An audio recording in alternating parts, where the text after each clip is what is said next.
Naja, jetzt sind wir in Verzug geraten so ein bisschen. Die sehen so aus, als ob da irgendwie nur Pappe aufgebracht wurde. Freudiges Zusammenbauen.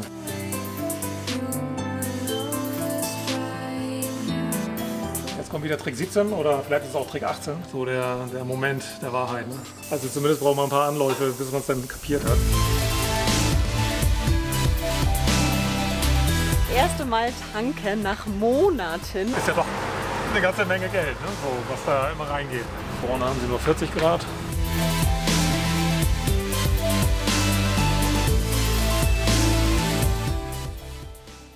Wir sind Yvonne und Nikolas. Reisen ist unser Leben. Unsere Jobs haben wir gekündigt, um etwas völlig Neues zu beginnen. Als digitale Nomaden wollen wir in unserem Expeditionsmobil die Welt bereisen. Komm mit und begleite uns auf unserem Weg.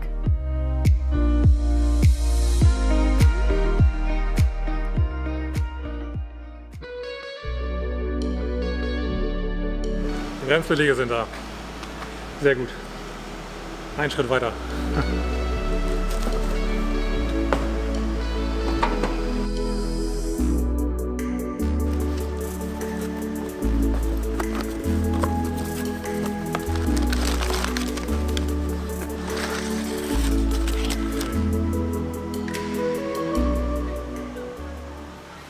Das sind mal dicke Belege, ne?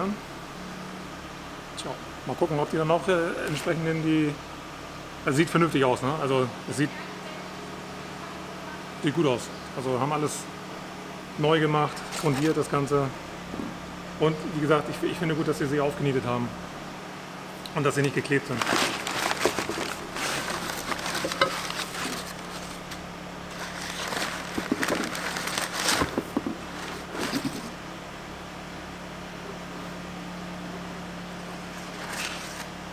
Naja, irgendwie ist beides. Ne? Sie haben sie geklebt und genietet.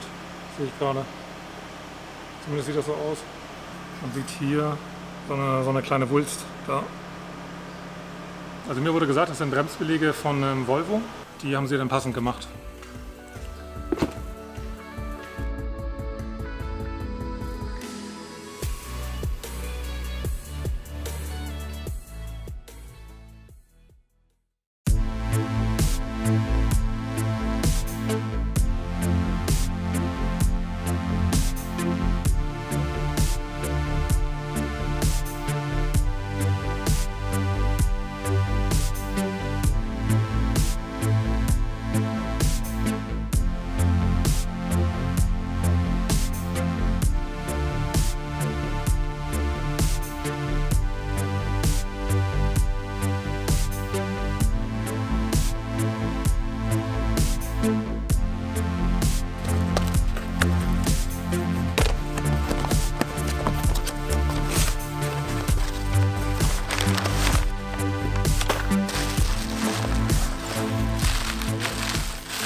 Habe ich mal ein bisschen vernünftig eingepackt.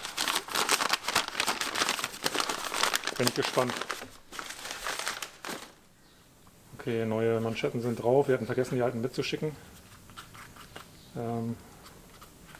Aber zwei davon waren ja auch kaputt. Gucken wir mal auf die Laufflächen. Ja. Da wurde was gemacht.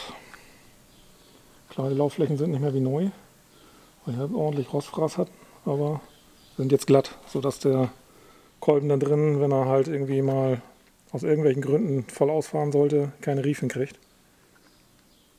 Das sieht auch gut aus. Ich hatte noch den Tipp gekriegt, hier in diesem Bereich schön mit Bremsenfett, also Bremskolbenfett, gibt da ein spezielles Fett dafür, das irgendwie schön voll zu machen, dass diese Fläche hier, die jetzt ja frei ist und möglicherweise nie voll bedeckt wird durch den Kolben, dass sie nicht wieder anfängt zu rosten und falls die Manschetten mal kaputt gehen, dass nicht sofort Dreck in den Kolben kommt. Also sprich hier einmal richtig schön rundherum Fett reinmachen, dieses Bremskolbenfett. Warte mal, ich habe das sogar hier. Hier diese Bremszylinderpaste, die mache ich dann hier einmal komplett rundherum rein, auf alle 4 Kolben. Ja, ist alles super. Also genauso wie es soll.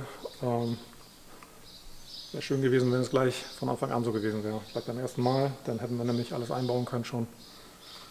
Naja, jetzt sind wir in Verzug geraten so ein bisschen, aber auch dafür haben wir eine Lösung gefunden. Wir mussten halt ein bisschen hin und her räumen, ein bisschen Tetris spielen hier in der Werkstatt. Ja. Wichtig ist, dass das hier in einem vernünftigen Zustand ist. Und das überzeugt mich hier.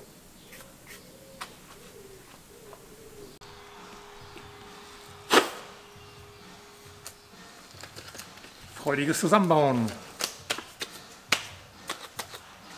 Das sind ja die Haltebolzen für die Bremsbeläge. Die waren ja richtig fest. Falls ihr euch erinnert, in den letzten Videos, da hatten wir richtig Probleme gehabt, die rauszukriegen. Die werde ich habe sie einmal mit Rostschutz eingesprüht, hätte ich vielleicht gar nicht machen brauchen, weil ich mache da jetzt eh nochmal Keramikpaste drauf. Ganz wenig, also ganz dünn, damit die da nicht festrotten wieder oder nicht so schnell. Das sind die neuen Bremsbeläge jetzt. Ehrlich gesagt sehen die anders aus, als ich erwartet hätte. Ich dachte, die neueren wären alle irgendwie schwarz, so wie jetzt hinten. Aber die sehen so aus wie die auf der alten Achse von 1985 auch schon drauf waren. Wo wir vermutet hatten, dass da Asbest drin ist. Ist wahrscheinlich nicht drin gewesen und hier auch nicht. Steht auch dran an der Rechnung, asbestfrei. Aber also, kennt sich jemand mit Bremsbelägen aus? Also gibt es da einen Unterschied? Und was ist der Unterschied jetzt zwischen diesen schwarzen Bremsbelägen und diesen hier? Die sehen so aus, als ob da irgendwie nur Pappe aufgebracht wurde. Ja, ist natürlich nicht Pappe, ne? Wir haben zwei verschiedene lange. Ursprünglich war der kürzer. Das ist der auflaufende Bremsbelag. Das heißt, der ist vorne in Fahrtrichtung und das ist der hinten. Und so werde ich es auch wieder einbauen.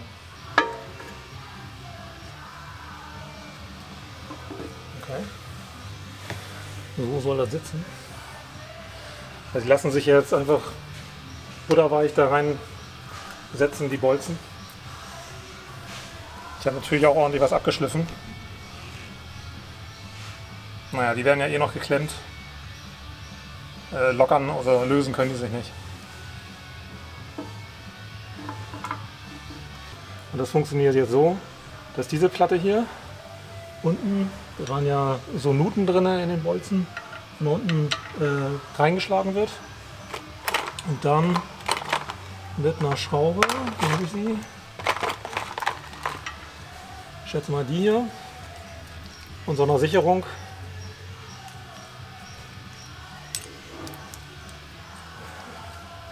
Dann gesichert wird. So, und sitzt das dann dran. Jetzt kommt wieder Trick 17 oder vielleicht ist es auch Trick 18. Die Bremsbeläge zusammen befestigen, dass ich das besser montieren kann.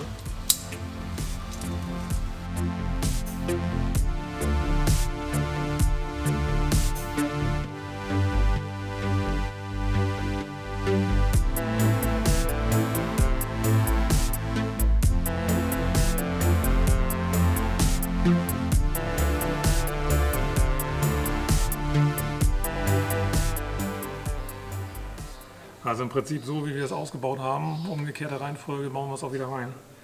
Also erst die Bremsbeläge rein und dann den Zylinder. Genau. Das eine Hängen der Federn ist halt immer so der Moment der Wahrheit. Ne? Mal gucken. Ich habe jetzt hier wieder diese übergroße Sprengringzange. Mit der sollte ich das eigentlich hinkriegen wieder. Aber habe ich natürlich nicht unterwegs dabei. Aber ich glaube, wenn da mal was mit ist, wo ich das auseinandernehmen muss, dann werde ich das auch nicht irgendwo im Feld machen. Hoffentlich.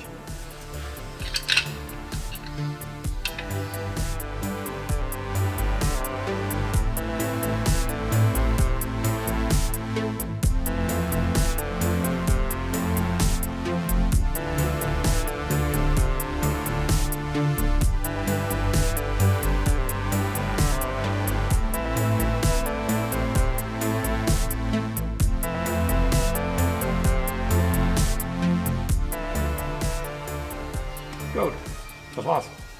Bremstrommel drüber. Das machen wir jetzt nochmal. Die Leitung noch anschließen hier. Den hier tauschen wir auch noch aus. Also zumindest das hier. Das kann man hier noch behalten. Entlüften und losfahren. Bremsleitung neu machen ist gar nicht so schwer, aber auch gar nicht so einfach. Also zumindest braucht man ein paar Anläufe, bis man es dann kapiert hat. Ich versuche halt genau die hier nachzubauen. Also die ist jetzt eigentlich noch in Ordnung, aber die andere, die war ja durch den Bremszylinder, wo da ja so komisch was raufgeschweißt wurde. Die alte Bremsleitung kann man halt nicht mehr benutzen, muss ich halt neu machen. Und ich habe auch schon mal Probebiegung gemacht. Aber genau, also erst gebogen. Aber wenn man dann erst biegt und dann bördelt, dann kriegt man diese Mutter nicht mehr weit genug zurück.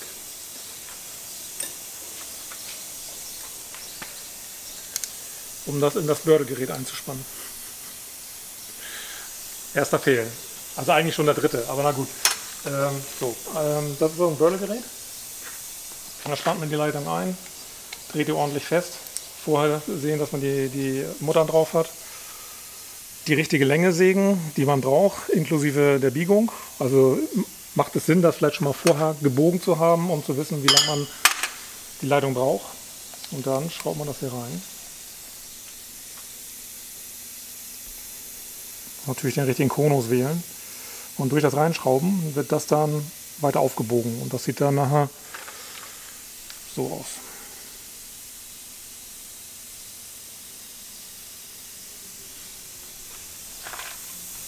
Und das mache ich jetzt. Und ich hoffe, ich kriege es hin. Aber ich habe ordentlich Leitungen bekommen. Ich glaube, das sind 5 Meter oder sowas. Da kann ich noch mal ein paar Mal probieren.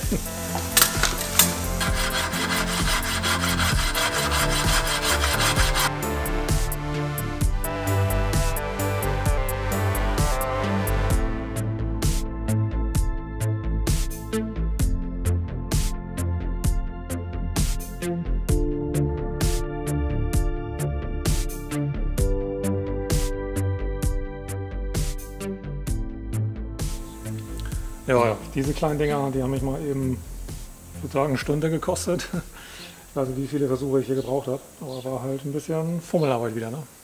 Naja, ist ja nun nicht so, dass ich das jetzt täglich mache, aber dafür glaube ich, ist es ganz gut geworden. Die baue ich jetzt ein, die neuen Schläuche sind schon drin und dann können wir die Bremse entlüften. Diese beiden Kugelköpfe, also der hier und der hier von dem Lenkgestänge, die müssen getauscht werden. Und hier kann man den Kugelkopf austauschen, hier müssen wir die komplette Stange austauschen, weil der hier verpresst ist. Und wenn man näher rangeht, dann sieht man das.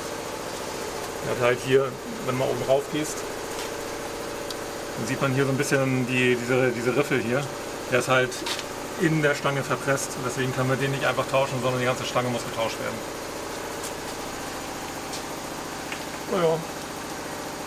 Irgendwie habe ich mir das schon gedacht, weil bei so alten Autos irgendwann gibt das natürlich auch auf und gerade wegen den großen Reifen ist schon gut, dass wir das jetzt machen. Diese Schraube hier ist durch einen Splint gesichert, der einmal durch das, hier ist so ein Loch in dem, ja was ist das, Stutzen von dem Kugelkopf und die Mutter hier, die hat halt irgendwie so eine Krone drauf, wo dann letztendlich das mit diesem Sicherungssplint gesichert wird. Und das muss halt vorher gezogen werden und dann schrauben wir das im Prinzip lose mit einem Luftschrauber.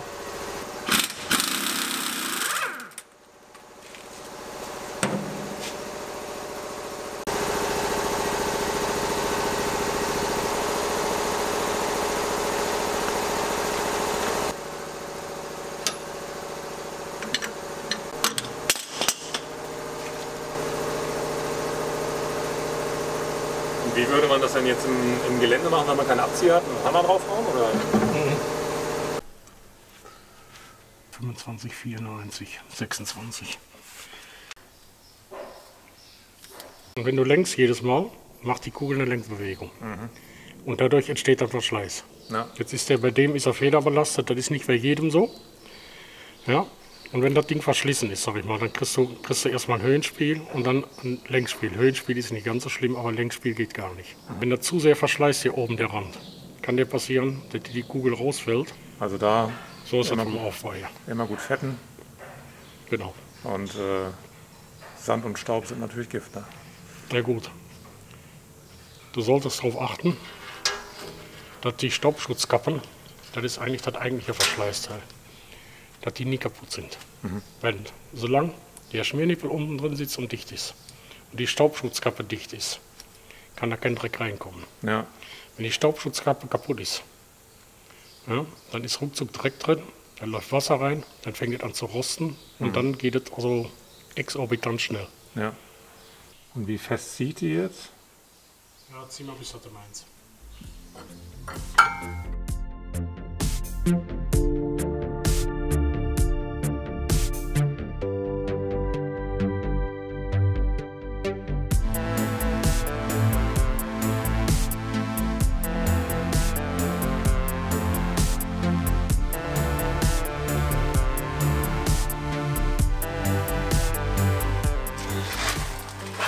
Jetzt bauen wir nur noch zusammen und dann sind wir fertig mit den Bremsen. So, wir haben jetzt noch vorhin ja den Hauptbremszylinder noch mal getestet, ob er komplett durchgängig ist, das ist er. Und ja, den Rest wird die Probefahrt zeigen.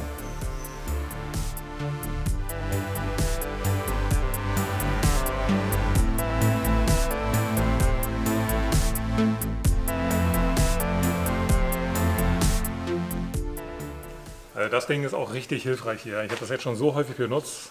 Klar, vor allem zum Reifenwechsel, da hat man halt richtig guten Hebel, um den Reifen raufzuhebeln. Aber halt auch andere Dinge, weil da halt mit seiner Länge, da kriegt man halt richtig Kraft drauf.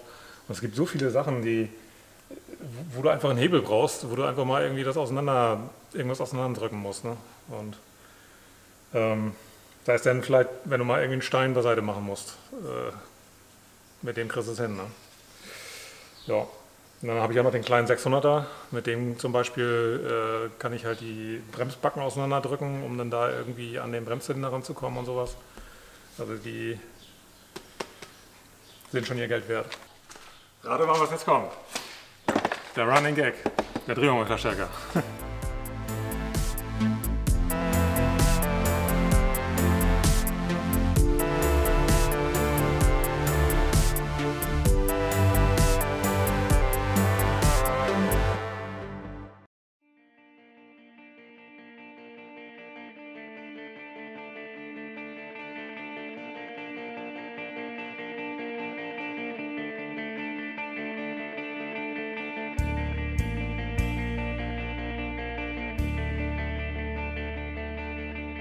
Fühlt sich irgendwie gerade total fremd an, weil es schon so lange her ist.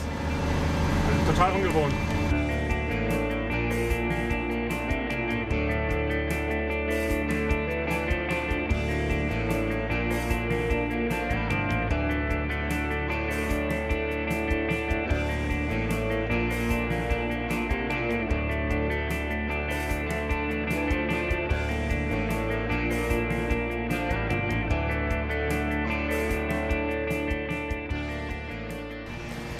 So, das erste Mal tanken nach Monaten und wir sind zum Glück schon wieder bei 1,87 angekommen. Also zum Glück unter 2 Euro. Jetzt wollen wir den kleinen Tank mal wieder voll machen. Also so häufig wie jetzt werde ich mich wahrscheinlich nicht freuen, dass ich tanke, um zu sehen, wie die Tankanzeige sich bewegt. Das wird wahrscheinlich mit der Zeit weniger werden. Ist ja doch eine ganze Menge Geld, ne? So, was da immer reingeht.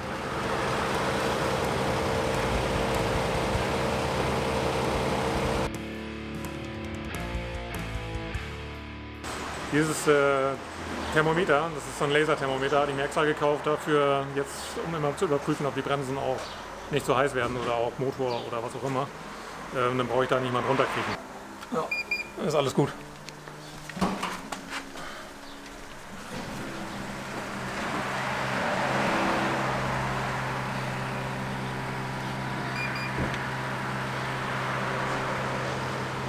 Die Reifen sind wärmer.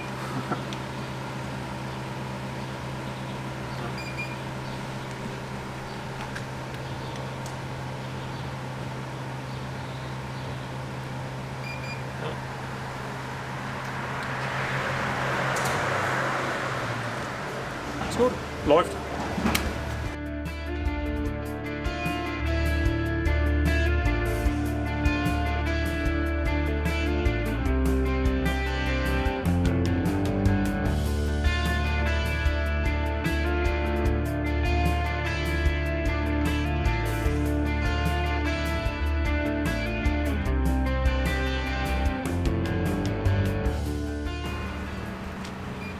Vorne haben sie nur 40 Grad. Also da ist gar nichts. Jetzt werde ich nochmal von der anderen Seite gucken.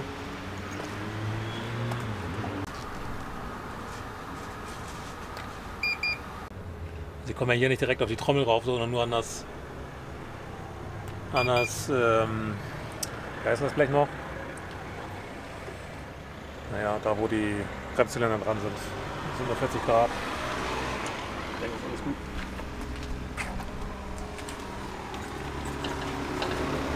Naja, hier kann ich messen. Hier kommt die Trommel ja durch. 67, 70 Grad. Ja. Ich denke, das passt. Ist gut. Zum Auffahren. 55 Grad sagt das Thermometer. Ja. Naja, leider ist es so, dass er immer noch nicht gut startet. Das wird an der Vorförderpumpe liegen, da bin ich mir ziemlich sicher. Die werden wir jetzt nochmal tauschen. Jetzt nicht heute, aber und dann sollte das Problem hoffentlich auch behoben sein. Weil im Moment nudelig, bis er endlich kommt und das ist natürlich auch nicht gut. Ne?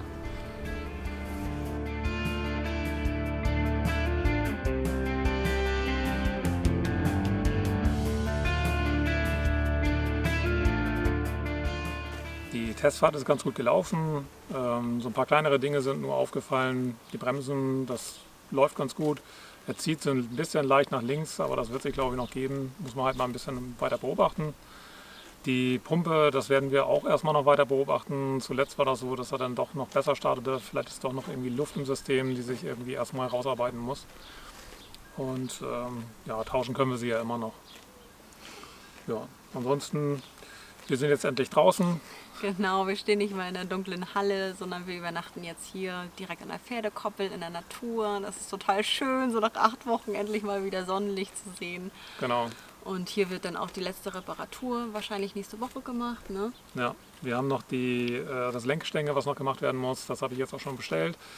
Vielen Dank auch dafür, nochmal für den Tipp. Da hat einer von euch uns diese slowakische Firma genannt. Die habe ich auch schon mal irgendwo gehört, aber ich dachte mir, okay, wenn ich die von 2 verschiedenen Quellen anhöre, dann muss das wohl gut sein. Und die sind ruckzuck dabei gewesen und können halt Lenkgestänge nachbauen, so wie man das braucht. Haben aber auch vieles vorkonfektioniert in ihrem Shop. Also das war schon, die machen das schon richtig gut und sind auch richtig schnell dabei. Genau, das ist dann so die letzte Reparatur auch, die wir jetzt auf dem Zettel haben, bevor wir dann ja, losstarten können. Ja. Und an dieser Stelle wollen wir noch eine Frage, die uns schon öfters gestellt worden ist, in den Kommentaren. Während der ganzen Zeit jetzt über die ganzen Videos hinweg kam immer wieder diese Frage so in geänderter Form auf. Ob wir den Kauf des LKWs bereuen würden. Ja. Also ich sag mal so, wir sind davon ausgegangen, als wir den LKW gekauft haben, dass wir mit einem vernünftigen LKW vom Hof fahren. Mit dem wir sofort auf Weltreise gehen können. Mit ein paar kleinen Umbauten in der Kabine und das war's. So war die Ausgangssituation für uns. Und da haben wir natürlich nicht damit gerechnet, dass das jetzt alles kommt, was da gekommen ist. Nichtsdestotrotz ist das irgendwie auch positiv, was da passiert ist. Weil dadurch haben wir so viele neue Menschen kennengelernt, die wir sonst nicht hätten kennenlernen dürfen. Und jetzt auch die Technik, die ich vor allem natürlich kennengelernt habe von dem LKW, dass ich vieles selber reparieren kann, dass ich weiß, wenn irgendwas ist, wo es ungefähr... Wo man gucken könnte, so, ne? Also ich muss auch sagen, ich fühle mich jetzt viel sicherer, dass wenn wir irgendwann mal in Kasachstan zum Beispiel sind und dann zickt der LKW wirklich rum, dass ich jetzt weiß, Nico kennt sich im Großen und Ganzen mit dem LKW aus. Wenn ich mir so vorstelle, wir hätten den gekauft und wären dann einfach losgefahren, das ist für mich jetzt momentan unvorstellbar, dass wir das so gemacht hätten. Von daher bin ich auch froh über die Situation, so wie sie jetzt gekommen ist, auch wenn es natürlich nicht ganz einfach war, die Zeit. Nee, genau. Also es war schon ganz schön... Wie würde mein Schwager sagen, ganz schöner Punk, den wir da erlebt haben. Olli, nicht so ungut, dass wir in der Halle wohnen durften und so. Das ist echt mega. Und vor allen Dingen auch so lange, dass ihr uns so lange ausgehalten habt. Genau. Wir sind da so unheimlich, unfassbar dankbar für. Ja, das können wir gar nicht häufig genug sagen. Ja. Nichtsdestotrotz ist es schön, dass wir jetzt dann wieder im Sonnenlicht stehen können, mit der Sonne. Morgens aufwachen, nicht mehr den Wecker stellen müssen. Genau. Ja, also das steht als nächstes an, die letzte Reparatur und dann geht es los. Und unsere Pläne haben sich so ein bisschen verändert, so wo es hingeht. Wir wollten ja ursprünglich in die Schweiz als erstes und jetzt sind wir so dicht an der niederländischen Grenze, wir werden auf jeden Fall die Niederlande bereisen, Belgien und dann werden wir natürlich mit Odi nach Frankreich fahren. In seine Heimat. In seine Heimat. Ja. Genau, erstes Ziel wird so ganz grob Normandie sein und mal gucken, ob wir noch weiter runterfahren und dann in die Schweiz. Aber das ist alles offen. Genau. Wenn euch das Video gefallen hat, dann würden wir uns wieder über einen Daumen nach oben freuen. Schreibt uns was in die Kommentare und wenn ihr es noch nicht getan habt, dann abonniert unseren Kanal. Es gibt hier unten rechts in der Ecke so ein kleines Wasserzeichen. Das werden wir auch nochmal abändern, dass es besser sichtbar ist irgendwann. Wenn man da drauf klickt, dann kann man direkt abonnieren. Ja, ansonsten sehen wir uns beim nächsten Mal. bis dahin.